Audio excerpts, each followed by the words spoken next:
Hello and welcome to the Intel Brief. Today is Thursday, 6 March. I'm your host Daniel, and today we'll be covering 6 people have been arrested in Romania for a coup attempt.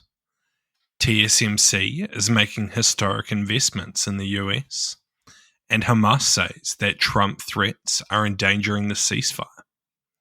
So firstly, Romanian authorities have arrested 6 individuals accused of plotting a coup. Allegedly, they collaborated with agents of a foreign power in both Romania and Russia. The group reportedly planned to form a paramilitary unit to overthrow the government, withdraw Romania from NATO, and introduce a new constitution. 2 suspects allegedly travelled to Moscow in January, where they sought support from Russian officials.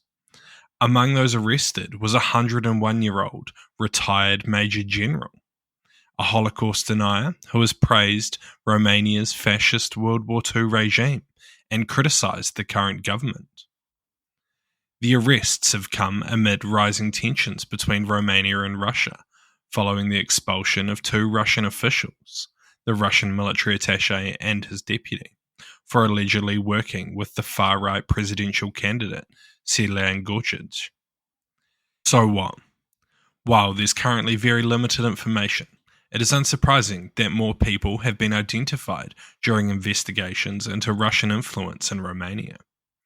Though it is possible the main threat the individual posed was those who could have been hurt during their violent coup, it is highly unlikely the coup would have been successful.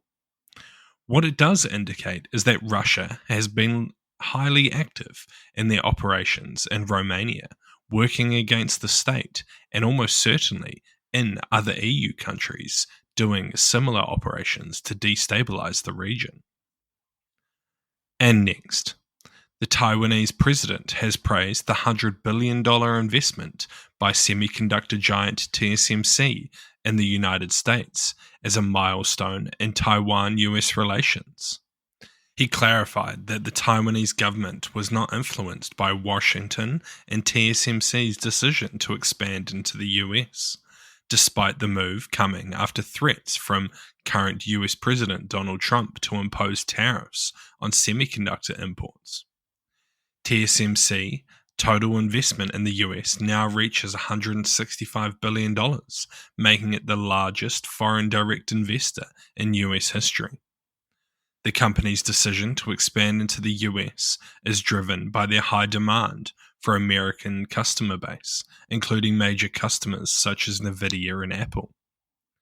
TSMC's US investment comes amid growing concerns over Taiwan's semiconductor dominance and geopolitical tensions with China, who claim Taiwan as its own territory.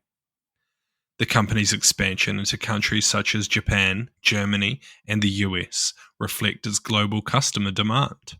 Despite fears the US might seek control over TSMC production, the company's presence in Taiwan remains crucial as the island manufactures over half of the world's semiconductors and is often referred to as their silicon shield that deters Chinese aggression. So what?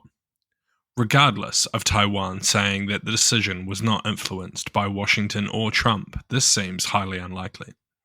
It is likely that they were either directly or at their least indirectly influenced by recent US decisions and narratives coming out of Donald Trump.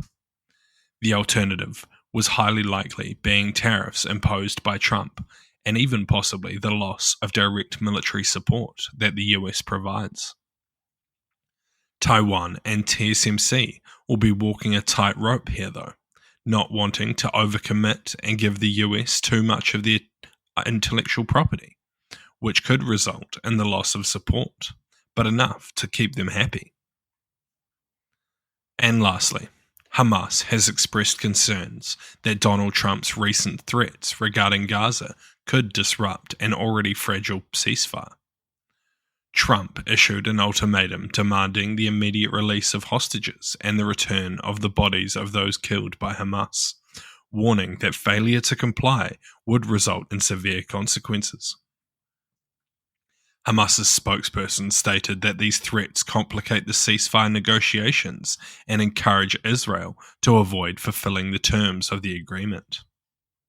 The ceasefire's first phase, which began on January 19th, recently ended, and while fighting has not really resumed, the second phase is still meant to be finalised.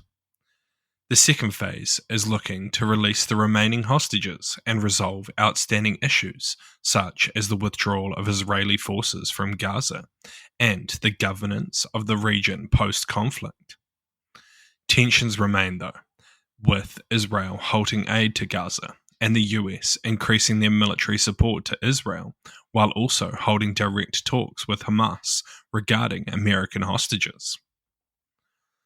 So what?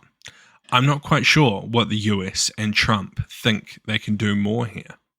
If they push Hamas too much, they will likely disappear back down into their tunnels with the hostages in tow. It is possible that they could put more pressure on countries such as Qatar or Egypt as a way to try and limit the supplies flowing into Hamas.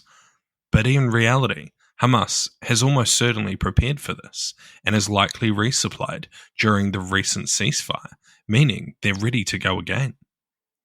I'm not sure what Trump thinks he can do here without sending the US into direct conflict. Thank you for listening to the Intel Brief, your daily update on global geopolitics, brought to you by HM Intelligence. You can support the show by sharing with your friends and leaving us a 5-star review. And if you're curious to learn more about intelligence, check out one of our courses in the description below. Thank you for listening. I've been your host, Daniel, and I'll see you next time.